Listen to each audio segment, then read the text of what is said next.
Welcome to Voice Rising with Kara Johnstad. Enjoy weekly conversations with leading luminaries, pioneering visionaries, singers, poets, musicians, and sound healers as we explore the profound role our voice plays on the path to self-realization and global enlightenment. The internationally acclaimed singer, composer, author, healer, recording artist, voice expert, creator of Voice Your Essence, and founder of the School of Voice, Kara Johnstad uses her extraordinary spiritual gifts to empower others. Everything in this world vibrates. Everything has a frequency. A pioneer in the field of voice work and transformational songwriting. Her breakthrough methods are helping thousands of people worldwide fine-tune their body-mind-spirit system and unlock the energetic frequencies of limitless creativity, health, and abundance. Share your voice, ask your questions, join in the conversation. Receive life-changing, positive transformation and rise together to create a sound world. And here's your host, Kara Johnstad. Hi, everybody. Big hellos from a chilly and very icy cold Berlin. Today in the studio, I have with me one of the most amazing artists, an artist who truly does know how to play the heartstrings of our dancing souls. Muriel Anderson is a guitarist, a harp guitarist and composer who embraces music from all over the world, and her playing reflects a sense of grace and joy infused with humor. She was the first woman to have won the National Fingerstyle Guitar Championship. Her CD, Nightlight Daylight, was chosen as one of the top 10 CDs of the decade by Guitar Player magazine, and her Heartstrings recording, this I found very cool, accompanied the astronauts on the Space Shuttle Discovery. She has performed and recorded with Chet Atkins, Les Paul, Victor Wooten, Tommy Emmanuel, and the Nashville Chamber Orchestra, and I am thrilled to have her here with me today. Welcome, Muriel, to the show. Thank you, Kara. It's really an honor to be on your show. I just really respect what you're doing with the music. Thank you. We just heard that you are an American fingerstyle guitarist, harp guitarist who plays in many genres. To make it an easy place to come into the conversation, I want to wonder and wander. I want to wonder while I wander. Back to the moment of your childhood and simply ask you, was music always a part of your life? Well, it was, and I've just figured that was part of what people did. They ate and slept and played music. It was just something that we did as kids. We would sing in the car, and my mother taught piano lessons, and everyone was expected to play something. After all, what else would you do around Christmas time if you didn't pick up an instrument of some sort and play it, however primitive? It was just part of the joy of being together. I didn't realize that your mom was a piano teacher, because I read that that you started with the piano, and then when you were 8, you were given a guitar from a family friend who was literally going to throw it away. And that just shows us time and again why recycling is so important. While really not, you can't throw away an instrument, right? You cannot throw away an instrument. So he gave you this gift. And what was so magical? I mean, you were was it that you're not playing the same instrument as your mom, or was it that it was portable when you're an 8-year-old? What? I'm sure that has something to do with it, not playing the same instrument as my mom. But when she was visiting, I just picked up this instrument and started figuring out little melodies. And when her friend said, "Oh, you can have that," I'm throwing it away. And all in the car, I was sitting there figuring out little melodies on the way home. And, for an 8-year-old, I guess my parents realized that I had just an immediate attachment to it. I loved the way it vibrated against me. And I didn't get that from the piano. The piano felt like it was at a distance. This I could feel the power, the spirit of those notes going through my body from the vibrations.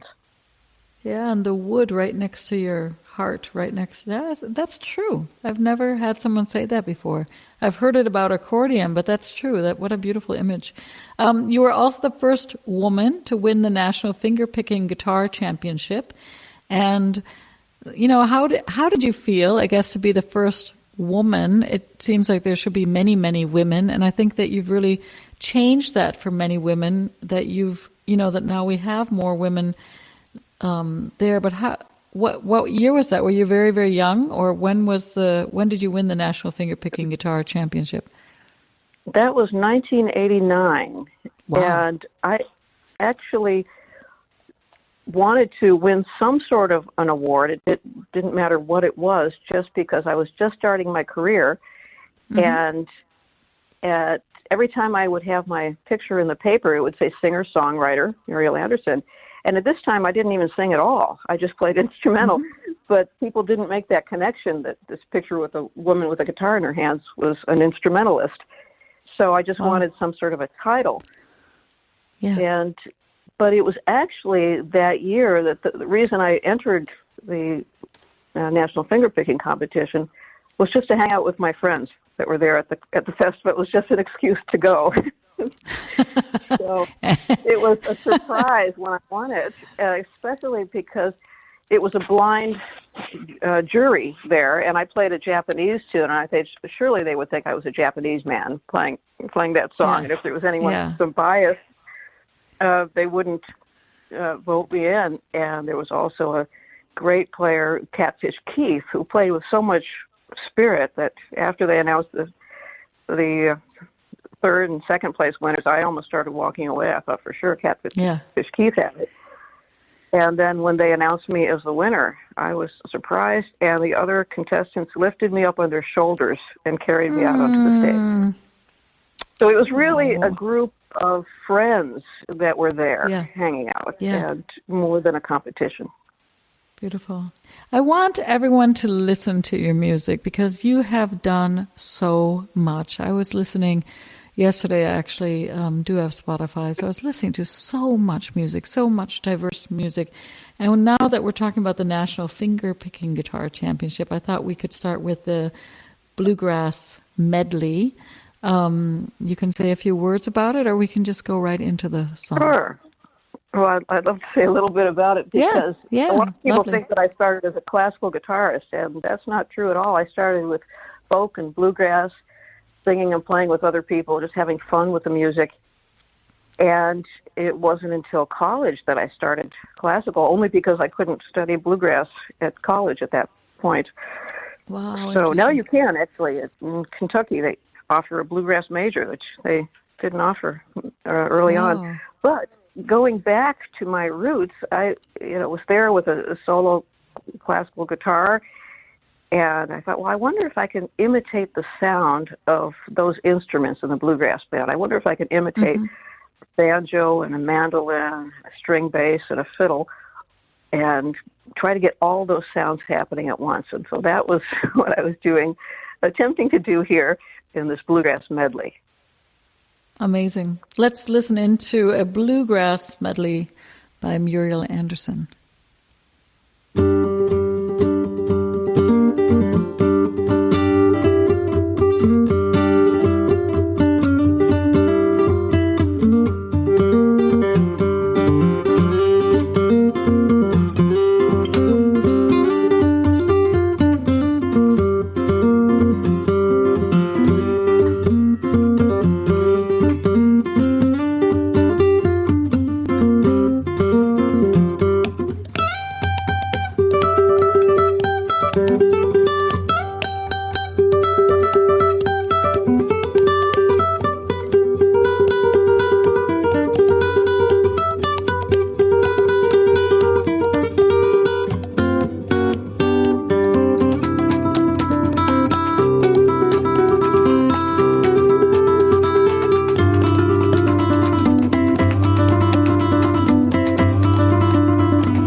the wonderful Muriel Anderson with a bluegrass medley. It makes my heart really dance. I grew up in Wisconsin.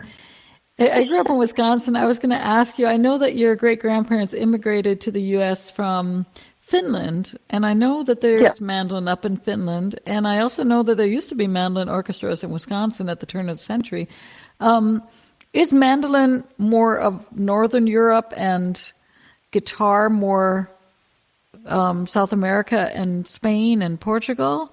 Or is, I guess, give me a little history on, because you play everything and obviously you play the guitar, but I believe you also studied mandolin. So what are the instruments? What's the heritage? Well, the heritage, yes, does come from all different places. And you have a lot of mandolin in the European and Eastern European countries. Mm-hmm. But they've all come together, and in bluegrass, the mandolin is quite prevalent. And so it's one of the typical instruments. After all, it was Bill Monroe's instrument, and he was the father of bluegrass. Yeah, so it has a long history in that. And I just really was interested in the sound, and I love the fiddle also. So I heard that Jethro Burns taught mandolin lessons in Evanston, Illinois, and that's when I was going to DePaul University, just a few stops away on the elevated train to Evanston. Northwestern is there, right? Northwestern University. Yes. Yeah. Yes. So I signed up for mandolin lessons with Jethro Burns. But really, I went more for humor lessons than mandolin lessons. He was so funny. And it was a break from the studies at DePaul University at that time. Yeah. Just had a lovely time with the mandolin. And I played this tune that I had arranged from my mother's piano music of Nola. And Jethro said, well, you got to meet my brother-in-law. He arranged that. You got to meet my brother-in-law, Chet Atkins. Wow. And so that was my first introduction. It turns out that Jethro and Chet had married identical twin sisters. Wow. And that when they were all working in the National Barn Dance in Chicago. So that was the connection. And then after we met and I played some tunes for Chet, he played some tunes for me, he started sending me tapes of tunes. He said, here, you really should learn this. And I would send him tapes of tunes that I'd written. And eventually I started coming to Nashville to get lessons one-on-one with Chet. And I wasn't the only one. There were other people who would, stop in at the office and he would show them things. It was very informal, but it really shaped my playing a lot. And he was a big inspiration as a person as well. Beautiful. Yeah. You also fell in love with another instrument, as if as if the mandolin and the guitar and perhaps the violin and the piano. You fell in love with the harp guitar, which dates back, it's an instrument, I think it dates back to the end of the 18th century, right? Yes. What drew you to that amazing instrument? Well, I started writing tunes that were calling for low, ringing bass notes that weren't on my guitar. I kept on reaching for a bass note that wasn't there. And also, when I started college, I started learning classical for the first time, after playing the other styles since I was 8. And we got these little Bach pieces,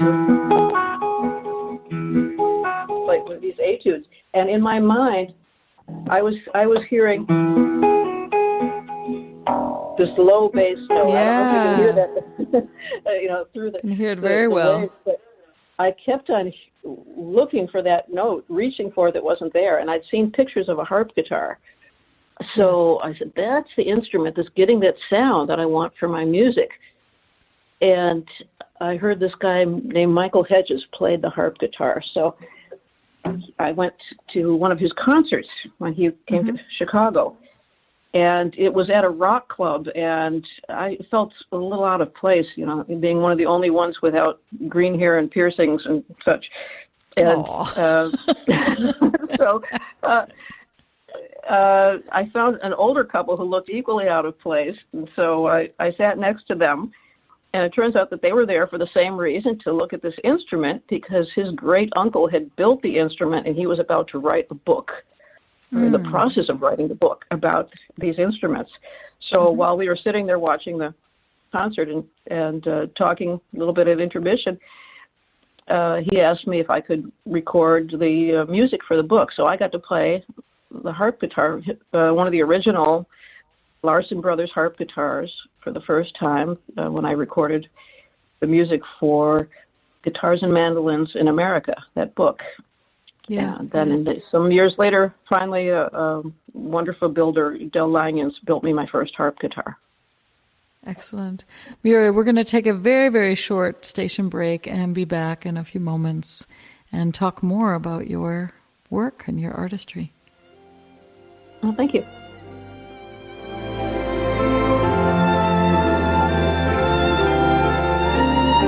The cutting edge of conscious radio. OMTimes Radio. IOM FM. OMTimes magazine is one of the leading online content providers of positivity, wellness, and personal empowerment. A philanthropic organization, their net proceeds are funneled to support worldwide charity initiatives via Humanity Healing International. Through their commitment to creating community and providing conscious content, they aspire to uplift humanity on a global scale. Connect at omtimes.com. OMTimes, creating a more conscious lifestyle. Life is a flow, and enlightenment is simply harmonizing with the way life really is. Then you find that life is effortless, benevolent, and free of all suffering. Hey everyone, this is GP Walsh, and I want to invite you to my brand new radio show that's launching right here on OMTimes Radio called The Flow of Enlightenment. I've been a spiritual teacher for decades, and my greatest pleasure is being able to share with you these deep and highly practical spiritual ideas. So join me in The Flow every Tuesday at 1 p.m. Eastern and let yourself be transformed.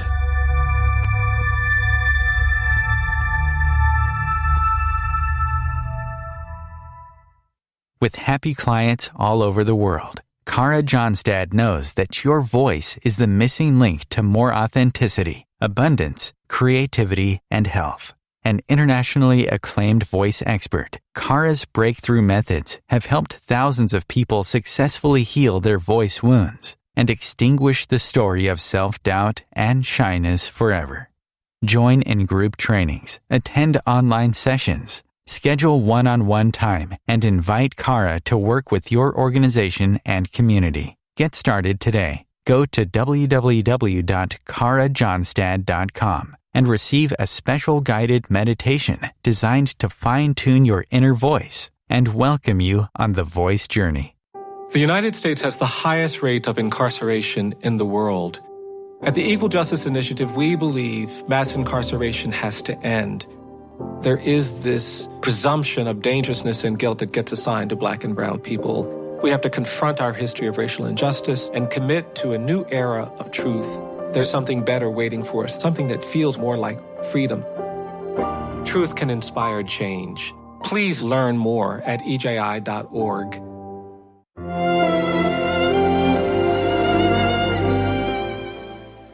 Welcome back to Voice Rising. I am your host, Kara Johnstad, and with me in the studio today is Muriel Anderson. We left off with the harp guitar, and now we're going to fly out, I guess, to outer space. Muriel, my dad was in the astronaut training program. He was also a fighter pilot and a pilot, so I've always been fascinated. Yeah. And I thought it was so cool to read that your recording of Heartstrings accompanied the astronauts on the space shuttle Discovery. How wild is that? I mean, to really, how is that for you to imagine you recorded something, a piece of your heart, basically, into the fingers and this recording, and it goes into outer space, and they're looking down at the Earth and playing your music. I mean, that's like wild. Yeah, well, it's definitely the most mileage I've ever gotten out of a recording. But it was funny that somebody who worked for NASA had heard me on television. I think it was Nashville Now show, and looked up all the Muriel Andersons that he could find, and finally finally found me and asked me if I would play for the annual Fajita Fest for the astronauts in Houston. Mm-hmm. And so during my intermission, I went and got autographs from the audience, and one of the astronaut bands played, and it was just great fun. And one of the astronauts, Susan Helps, bought my recording and decided that it would be good music to watch the Earth by. Yeah, I agree. She has good taste. Exactly. So you've traveled all around the world. You've been on tours. You've given concerts everywhere. In the moment, we're a little bit in the slowdown modus of a global pandemic, so it's harder to travel. But you have done so much traveling. You've met inspiring and kind people that have welcomed you into their homes and towns, and you've eaten all kinds of food. And I can tell you, and I know you can, you will agree, that delicious food while you're on tour is one of the most important things, even more than practice time. A good sound check, that's quick, and delicious food. Because if you get terrible food, or if you haven't eaten and you have to go into sound check and then do a concert, you don't have good food, you get kind of crabby. It's not easy. So you decided to take your love of food, and because I've seen the recipes, baklava, it's not the traditional food of America. You have a lot of different cultures and tastes and spices, and create a new release. I believe it's your current CD. You can correct me if I'm wrong. Yes. Acoustic Chef. It's a beautiful packaging where you can listen to the music while you're checking out and buying these recipes. It's recipes all around the world, and each tune has a recipe, right? So share with us a little bit more about this inventive way of creating music and following your passion for cooking. I've been wanting to do this book for 20 years. And every place that I go, people have kind of realized that I'm sort of a traveling gourmet, and we arrange to stay in families' homes almost all the time. I hardly ever stay in a hotel when I travel. So it's really a wonderful way to meet the people, get to know them. I learn a little bit of the language of every place that I go. And you can get to know people in a much deeper way through the food, the language, and the music. And it's been a really enriching thing. And I wanted to bring that together, the stories behind the cuisine as well as the music. So I wrote a tune for each recipe, or arranged a tune in a couple of the cases, like the French recipe. And put them all together, and we've gotten wonderful response. People really feel that fullness. It improves the quality of life somehow. To have, like you said, to have great food, and almost all of it's pretty easy to make. So that's another prerequisite. I do think a lot of times, that's just my take as a composer, songwriter, and coach, and whatever else we do in this life. A lot of times when people are also, a lot of the connoisseurs of music, they're having their deep red wine, or they do know that good music goes with good food. But I think a lot of people, when they're studying music, they forget that. They sit at the instrument and they're looking at the notes, and they forget the senses, that they need all the senses. They need the taste on their tongue. They need that. They should literally have something beautiful, a beautiful tea or candlelight, or, they should practice also in a way that nourishes their soul, You sent in a baker's dozen, which I don't think is on your Acoustic Chef album, but I did have a fantasy that it might have been a bakery somewhere in the Middle East, or I don't know the story behind the song, but yeah. It actually did inspire some of the book, because I wrote The Baker's Dozen after eating some wonderful baklava at the Greek festival and dancing Greek line dances to the wee hours of the morning. Yeah. And the next morning, that song had just written itself, and I didn't realize actually until after I wrote the song that it was in 13/8 time. So that's where it got the name The Baker's Dozen. And that is why. Yes, we recorded it on the Nightlight Daylight CD. That was a double CD that was a real tour de force. But for Acoustic Chef, I wanted to have all unrecorded, all original music for that. So I wrote a new one that starts in a classical style, then goes into a Greek 7/8, and then goes back into the classical style with the string quartet. And this I call J.S. Baklava. Oh, of course. So we do have two songs really in honor of the baklava. So this tune is played on a 21-string harp guitar with the wonderful drummer Danny Gottlieb from Pat Metheny Group playing with me. Yes. So this is just a duet, just Danny and me playing this. Gee, we had so much fun doing this. Oh, let's listen. Let's listen to a baker's dozen. For those of you that don't know yet, 13th eighth time baker's dozen is the 13, the extra roll that they throw in. A baker's dozen by Muriel Anderson.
A Baker's Dozen by Muriel Anderson, and we are happy she's in studio with us today, live, sharing her stories. That's her new project, Acoustic Chef. And like every chef loves fusion recipes, Muriel, you are not shy to play different genres, different style. I was kind of curious, when you compose, do you think like a cook? Do you think like, oh, which spice can I add here? Should I add more cinnamon, or should I, when you get stuck, you're like, should I let this one simmer a little bit until it's finished? Or how do you think? There are a lot of similarities, I have to say, but mostly I let the music compose itself. I try to get out of the way of the music and allow it to develop the way it wants to. And that's kind of my job as a musician, to develop my technique enough that I can allow the music to live and get out of its way. That sounds very much like a deep meditation when you're doing your music, right? Well, it's all part of it. It's something that I felt as a calling early on. In fact, it wasn't only the music. It was that I think, is it okay if I go back to like really young? Yeah. Yes. I can remember thinking that I had some sort of a calling, and it was my job to find out what that calling was and then to do it. And I thought that's what all human beings did. And I remember this since maybe first or second grade. I finally figured out, my calling has something to do with the arts. So it's either creative writing or visual arts or music. And then eventually it started to become more clear. Oh, yeah, that's through music. And it was so clear to me that I thought that everyone felt that. And I was really surprised to find out that some people didn't feel that. And even more surprised, some people didn't even seem interested in searching for what their calling might be. So this was a real awakening for me. Wow, people think in different ways. There's a whole different ways of creating your life and thinking about your life. So that when finally I was having a dream, it was, I think, between junior high and high school, I had this dream that I was walking to school and carrying my guitar case, and it got heavier and heavier until finally I put it down and sat on top of my guitar, and it drove me to school. It lifted up off the ground, and there I was, zooming around. And it was so much fun. I woke up from that dream thinking, I think the guitar is going to carry me in my life. And then it was clear that the guitar was it, and I had to use this instrument to bring the music out, allow it to live, like I said. Beautiful, beautiful. You are guided, you were guided, and the amazing thing is with your work, it's not only with music, you guide also others. You give so much back to this world. The Chicago Tribune said, let me see if I get this right, acoustic guitarist Muriel Anderson has justifiably gained a reputation as one of the world's best and most versatile guitar instrumentalists. Muriel, what are your currently, or what are your aspirations currently? I mean, you've done so much, but where is life taking you as a composer or as a guitarist in the moment? Well, I feel like I'm at a changing point, and I'm not quite sure where it's going to. But part of that initial calling was really to help others, to make the world a better place through my art, whatever that be. And so I started a foundation, the Music for Life Alliance, that helps to get more kids playing music, because I really think it helps to develop the person in so many different ways, as you know. And then I'm trying to fold that into what I do a little bit more. But even more so, I think, to get back into the heart of the music, like we were just talking about, the spirit, feeling that spirit in the music. And I feel like at some point I've gotten a little bit away from that. I don't know if it's the pandemic or something, but I'm not feeling the depth of the music as much as I had, or as much as I should. So I need to somehow get back to that and become the music more once again. Yeah. I mean, the pandemic has shifted things, right, for a lot of people. And I think there's this, for many people, it seems like there's a kind of a gap. We know that, people say talking about, they're going to go back to normal, but I think many people sense that something has changed. And there's this gap. And now it's the question again, how, do we relax into it? How do we approach music differently? Like if you were a cook now, which spice would draw you? Right? Which, who knows? Is it going to be more the apple cake, or is it going to be more the spicy, tangy? Who knows? I don't know. I mean, I am just always stunned when I listen to the Bluegrass medley, and then I listen to A Baker's Dozen. I mean, I've worked with a lot of great musicians also, the whole Oriental rhythms, and it's so rich. Your work is so rich. You mentioned quickly, we have to take a break. I'm sorry, I'm going on here. After the break, we're going to talk a little bit more about the Music for Life Alliance that you did start. We're going to take a very, very short break. We have so much still to cover. and then we'll Okay. be back with Muriel Anderson in a few moments.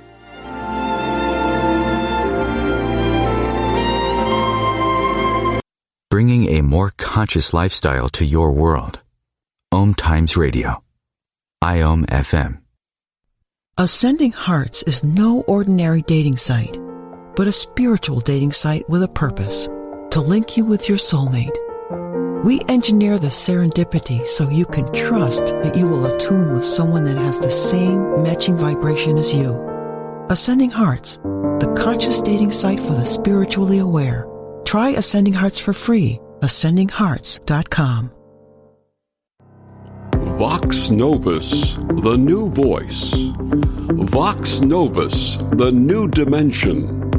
Vox Novus, thought and movement leaders who will share from their experience and offer tools to help us navigate our rapidly changing world. My name is Victor Furman. Join me every Thursday at 8 p.m. Eastern on OMTimes Radio for Vox Novus, the new voice. These are the sounds of a dinner that almost didn't happen. A dinner now served, thanks to people like you. Due to COVID-19, 17 million more Americans may face hunger. Feeding America is helping our neighbors in need. And if you're able, you can too. Donations are being accepted at feedingamerica.org/coronavirus. Brought to you by the Ad Council and Feeding America, 200 food banks strong.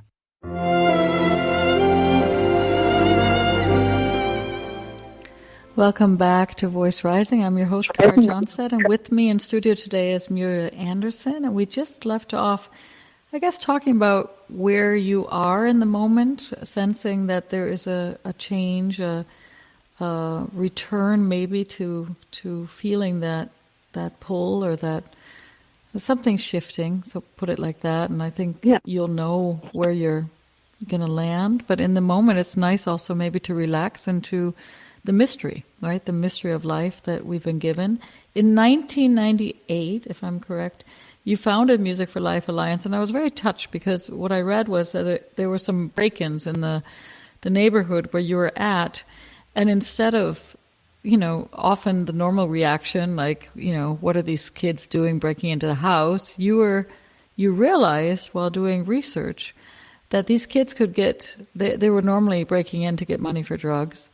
And you realize, wise as you are, a lot of kids it was easier for them to get drugs than a musical instrument. And that touched me very deeply when I read that. I was like, what insight. And you started to create this alliance where you could get instruments and classes and, I guess, repairing of instruments, et cetera, to kids who might not be able to afford normal music classes, and give them that opportunity to move their longing and their search and their open questions, I would say, like every kid would have. And especially in this time, especially in a time of pandemic, there are so many kids that you're seeing so many suicides of young kids, so many kids that don't know what is the point, right? I mean, we have a climate crisis, we have glaciers crashing, we have species extinction on top of it, we have a pandemic where they can't see their friends, where they're sitting in front of a screen. And you consciously, together with many, many other people, have created a place that gives a lot of kids that opportunity. Do you want to share a little bit more about it? Well, it seemed like just an obvious thing to do. I mean, if there was a need and I had a way to fill that need, then there's just no question that's what I do. Mm-hmm. And so it wasn't anything really out of the ordinary, I think, to create the Music for Life Alliance. When I found out that initially I was going to create a local program just in Nashville. Yeah. And then in researching it, I got together with the head of the juvenile court and some community leaders. I realized that there were organizations that were doing this, but people didn't know about them. That W.O. Smith School was a great organization. So I thought, well, instead of creating my own, I will help to unify those organizations and to support them. And so we give grants and have a website that has all those organizations listed by state so people can find it, know if they have an instrument to donate, where they can donate it to. So just ways to facilitate. So I try to think of what's the best way that I can facilitate what's already happening and encourage more of that to happen. So what started out as a local effort then turned into a national effort. So yeah, maybe, who knows, maybe a child just like you were given a guitar that somebody was going to sort out and they didn't know what to do with it. And before it lands in Goodwill or whatever, it can be clearly given to a child who's very interested in music, but is not able to do that. I think it's phenomenal. I commend you and all the people that realize that our kids need creativity, the arts. We need the arts. We need instruments. We need music. We need to express our feelings and not swallow them down. So I'm going to jump into a track that you sent, and it's exciting. I was on your homepage. I saw a lot of videos with you sailing the seas with the wind through your hair, and I was like, now that is also a totality. Just like she cooks, she sails. You sent me a song called Two Shores, and you have a project out there called Acoustic Sailing. Talk to me a little bit about acoustic sailing, this new project. Yes, well, it kind of falls right on the tail of what we were talking about, is, how to re-engage that passion for music and passion for life. And Brian and I took his sailboat, and he's a great sailor, and I'm merely a first mate, I have to say. But he took that sailboat out to the coast of Maine, and there we started feeling like life was good and normal again and beautiful. And I started writing some more tunes. And so I think that might be the ticket to find a way to get into nature and to put myself in a new situation. And then we decided to share this with people, and Brian put it together into a YouTube channel.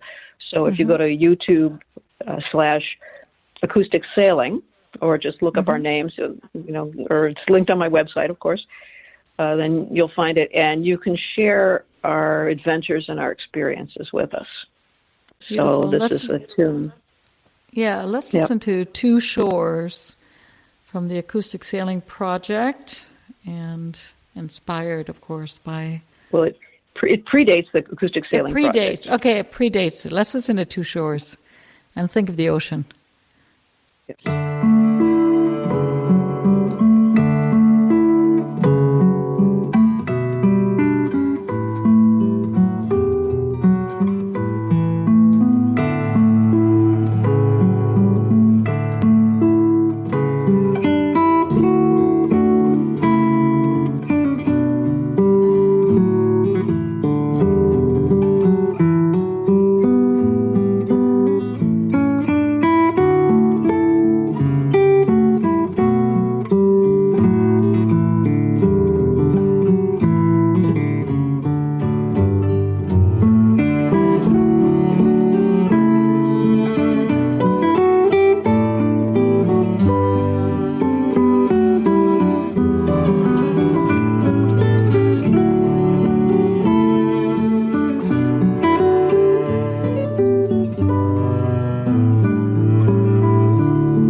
Two Shores by Muriel Anderson, who's with us in studio today. She has a new project which you can follow on YouTube called Acoustic Sailing, riding the waves, the ocean waves, the sound waves, and breathing in that salt air and watching that glistening sunlight, totally immersed in nature. That's what you are while you're sailing in the power of now, I would say. And the same is with music, that you're absolutely in that. That's the point that that you were talking about at the beginning of the show when you were a child, that that you felt that there was a calling, there was something guiding you, something coming through you. Muriel, if you could give one golden nugget to our audience after all your years on the path, all your years of experience living and breathing music, what would it be? I think it's just that music somehow can bring you closer to not only happiness, but bring you closer to your own spirit. And especially playing music yourself in any primitive way that you want to do it. Yeah. Just the contact with those vibrations and manipulating the vibrations, just that process itself is so uplifting and so deeply satisfying that I think that everyone should do that in some way or another, that it's just so, I think, important to our spirits at this time. Mm-hmm. Yeah, we talked about this before. We are at a turning point. I think everybody senses that. And it's also a moment of reflection. The whole entire world is a little bit like you push the pause button, and we sense that there is a new chapter unfolding. Where would you like to see our world be in a year if you could live out that fantasy? And which qualities have you learned from doing music and creating harmony every day? And what I always like saying, resolving things. Do you think that our humanity can embrace and integrate into our lives to perhaps bring us further? Yes, I think that if we value music more and realize its full potential, that can help us find answers to other things. And in the same way that you're playing with the sound waves and manipulating those, and then playing with the phrases and manipulating those, and then playing with the entire song, you're building larger things, and you're resolving conflicts in different ways. And we can resolve conflicts in our lives just through that experience more easily once we've had the contact with music. So it's maybe a little esoteric to think that way, but I believe that there's some truth in that. I don't think it's esoteric at all. I think it's always, if we even look at a symphony orchestra, you have everything is included. You have the little tiny piccolo and the huge tuba. You have different colors, you have different sizes. You don't have any discrimination, and you have a structure, and at the same time a harmony and a freedom. You definitely have excelled in both, from being able to stay in time and at the same time shift time and space by going into 13th, 8th, and 3/4. Or I think people can learn a lot. I don't think it's esoteric. I think, it doesn't really matter what I think. It matters what you think. I am amazed. I saw that you have a True Fire channel. You guys out there, you can study with Muriel. Somebody can study with you, and you feel this one-on-one. I think because what really touches me is what you said before. You do not have to be that master of masters, that everybody should take the step and integrate music into their lives. Does that mean you really take all levels? Or do you screen them all? I have. I am really enjoying one of my beginning students now that I'm working with, and just seeing her blossom. And it's one of those things that I didn't know that I would have this ability to see where somebody is and find just the right things that can make their playing take a little boost up very quickly. So it's great to see the beginning students make incredible progress. And so I think that's as inspirational as some of my advanced students. Yeah. And the TrueFire is a great platform. Yeah. TrueFire is a platform. You can go to murielanderson.com, I believe, and everything is there. You guys, there's sheet music. I don't even know how she manages to find the time, because you have sheet music out there, you have arrangements, you have your private coaching, you have your different projects. You also have, I mean, now things are a little bit slower, a wealth of beauty, a beautiful garden, I would have to say. And thank you for giving so much back to humanity. Thank you for giving so much back to the world of music. As a musician, it only helps. Yeah, it only makes me feel better. It only helps to build myself. So I'm not to Mother Teresa, but I know the formula that when you give back, it makes you more happy. And it really is the truth. Yeah, that's truth. Yeah. Thank you, Muriel, for being with us today at Voice Rising. Continue to keep us posted with all your projects. I'd love to have you back again. Great. Yeah. Be well, stay healthy, and stay inspired on the seas of life. And may more music flow through you. Yeah. Bye-bye. Thank you. And bye. Bye-bye.